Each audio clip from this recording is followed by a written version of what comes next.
Bienvenue dans cette nouvelle édition du Non-Stop Info. Sommaire: visite de courtoisie et d'amitié du président tchadien à ses homologues nigérians. Le président Idriss Déby a échangé avec les présidents Goodluck Jonathan et Muhammadu Buhari lundi à Abuja, au Nigeria. Signe d'hostilité inquiétant à quelques jours de la signature de l'accord de paix au Mali. 8 soldats maliens ont été tués lundi, pris dans une embuscade tendue par la coordination des mouvements de l'Azawad, la rébellion dominante touareg au nord du pays.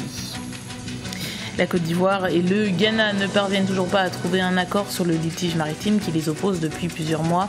Un projet pétrolier est à l'origine du différend. Les deux parties se sont engagées à faciliter la coopération et leur intégration régionale. Mais d'abord, la vie reprend son cours dans les différentes localités reprises aux mains de Boko Haram, dans le nord du Cameroun, dans la ville de Mokolo, dans le département du Mayo-Tsanaga par exemple. Les membres de la secte ont attaqué samedi avant d'être repoussés par les militaires camerounais. Même chose pour la ville de Maroua, chef-lieu du département de Diamaré, qui a pu accueillir sans incident la 43e fête nationale de l'unité. C'est une visite de courtoisie qu'a rendue le président tchadien Idriss Déby à ses homologues nigérians. Le président a échangé avec ses homologues Goodluck Jonathan et Muhammadu Buhari lundi à Abuja, au Nigeria. La lutte contre le terrorisme a constitué l'essentiel des discussions. Reportage de notre correspondante à Folake Oyinloye. La lutte contre le terrorisme a été le point essentiel des échanges lundi lors de la visite du président tchadien au Nigeria. Selon le président de la République du Tchad, Idriss Déby, qui a échangé aussi bien avec le président sortant que le président entrant, cette visite vise d'abord à saluer le sens démocratique des deux leaders nigérians. Il a félicité le président Goodluck Jonathan pour, dit-il, son acte qui mérite la reconnaissance. Il l'a aussi félicité pour son implication dans la lutte commune contre le groupe terroriste Boko Haram. Boko Haram a été cassé, mais n'est pas terminé. Donc, nous continuerons à travailler ensemble sur le terrain avec le président Hamad pour ramener la paix, la stabilité et la quiétude dans le bassin conventionnel du lac Tchad et aussi sur l'ensemble en fait, disons, de la région. Tchad, Niger et Cameroun. Le Tchad, le Niger et le Cameroun ont aidé le Nigeria à sécuriser sa frontière contre les agressions terroristes. Certains ponts et de nombreuses infrastructures ont été détruites. Ce sont autant de choses dont nous avons discuté. Donc, si Dieu le veut, lorsque le gouvernement sera en place, nous allons à nouveau nous asseoir et faire un examen complet de la situation.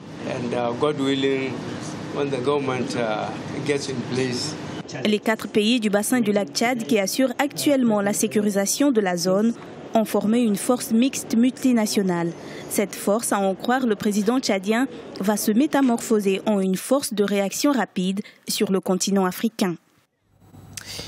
200 femmes se sont réunies ce mardi à Bamako, au Mali, pour soutenir l'accord de paix. La signature est prévue le 15 mai. Originaires de toutes les régions du pays, les manifestantes étaient vêtues de blanc. Réunies sur la place de l'Indépendance, une déclaration de soutien à la paix a été lue en différentes langues nationales en signe d'unité. Et un rassemblement au moment où le nord du Mali est toujours en proie à des affrontements. Au moins 8 soldats maliens ont été tués au cours d'une embuscade ce lundi dans le nord-ouest du pays. Une attaque condamnée par le chef de la mission de l'ONU et qui pourrait compromettre la signature de l'accord de paix. Aminata Jack. L'armée malienne de nouveau attaquée. Ce lundi 11 mai, 9 militaires maliens ont été tués et 14 autres blessés au cours d'une embuscade tendue par la coordination des mouvements de l'Azawad, la rébellion dominante touareg du nord du pays. Une attaque qui intervient à 4 jours de la signature prévue d'un accord de paix. La violence doit cesser immédiatement et j'exhorte toutes les parties à démontrer leurs engagements sur le terrain dans le processus qui doit conduire à la signature d'un accord de paix le 15 mai. Pour certains observateurs, la violation du cessez-le-feu pourrait ne pas compromettre la signature de l'accord, qui reste une étape dans le processus de paix. Il faut que les autorités maliennes sont inscrites dans une logique de la signature de la paix. Donc, on ne peut pas dire, au regard de la situation actuelle ici, la logique dans laquelle les autorités maliennes se sont inscrites, on ne peut pas dire que cette violation du cessez-le-feu va constituer un coup du processus à souligner également, c'est que c'est quand même une manifestation de la volonté de la CEMA. La fin aujourd'hui, ce n'est vraiment pas ce qui les arrange. Et les autorités maliennes, ils ont passé les 8 mois à négocier sous pression. Également, la CEMA n'a aucune volonté d'aller vers la paix. Nous avons signé l'accord de paix le vendredi prochain le 15, mais la question aujourd'hui est de savoir est-ce que concrètement ça va aboutir à la paix. La coordination des mouvements de l'Azawad avait refusé de paraffer l'accord d'Alger malgré les pressions de la communauté internationale. Elle réclame notamment la reconnaissance officielle de l'Azawad comme une entité géographique, politique et juridique, la création d'une assemblée interrégionale couvrant cette zone et un quota de 80% de ressortissants de l'Azawad dans les forces de sécurité. Cela fait 17 jours que des Burundais manifestent contre la candidature du président Pierre Nkurunziza, des mouvements populaires réprimés par les forces de l'ordre, comme cela a été le cas ce mardi 12 mai. Plusieurs victimes ont été enregistrées, ce qui porte le bilan à 22 morts.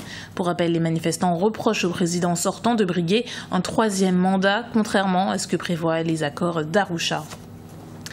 Et les événements au Burundi mobilisent toute la sous-région. La Tanzanie organise ce mercredi un sommet pour la sécurité au Burundi. Le président rwandais Paul Kagame est attendu, comme son homologue ougandais Yoweri Museveni et kenyan Uhuru Kenyatta. Le président de la République démocratique du Congo Joseph Kabila et le vice-président sud-africain ont également été conviés. La Côte d'Ivoire et le Ghana ne parviennent pas à trouver un accord sur le litige maritime qui les oppose depuis plusieurs mois. Un projet pétrolier est à l'origine du différend. Les présidents ivoiriens et ghanéens ont décidé lundi à Genève, en Suisse, de s'engager dans un processus visant à réaliser la coopération préconisée par le Tribunal international du droit de la mer. Les détails d'Aminata Jack. Vers un consensus pour le litige maritime opposant la Côte d'Ivoire et le Ghana. Ce lundi 11 mai, les chefs d'État des deux pays, Alassane Ouattara et John Dramani Mahama, se sont entretenus à Genève, en Suisse. Une rencontre organisée par l'ancien secrétaire général des Nations Unies, Kofi Annan. Au terme de ces discussions, les deux présidents ont décidé de s'engager dans un processus visant à parvenir à une coopération. Il est tout à fait normal pour un tribunal international de demander la coopération des parties à deux niveaux. C'est la coopération des parties avec le tribunal et la coopération des parties entre elles.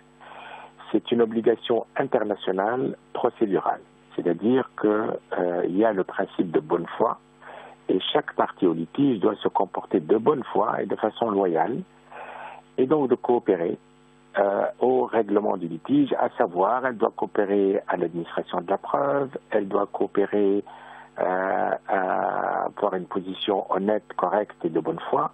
Ça, c'est le principe de bonne foi qui est une règle du droit international. Pour l'avocat, cette entente pourrait favoriser une coopération plus large, bénéfique aux deux pays. Ça peut être les prémices vers une coopération plus large et qu'on trouve un règlement amiable que les parties trouvent un règlement amiable. Et où ça peut être juste la préparation des conditions nécessaires pour que le tribunal tranche le litige de façon contentieuse. Bon. Tout dépendra maintenant de la position des deux parties.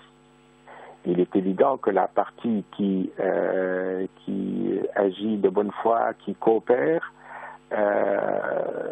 sera mieux vue que la partie qui est récalcitrante, qui crée des problèmes, qui met les bâtons dans les roues, qui ne coopère pas de façon loyale et de bonne foi. Rappelons que le contentieux maritime qui oppose la Côte d'Ivoire et le Ghana concerne l'exploitation de nouveaux forages pétroliers dans une zone qui leur est commune. En avril 2015, la Chambre spéciale du Tribunal international du droit de la mer avait décidé que le Ghana pouvait continuer à mettre en œuvre un projet pétrolier dans le secteur, mais à imposer dans le même temps l'interdiction de nouveaux forages. L'instance devrait trancher de façon définitive sur le litige frontalier en 2017.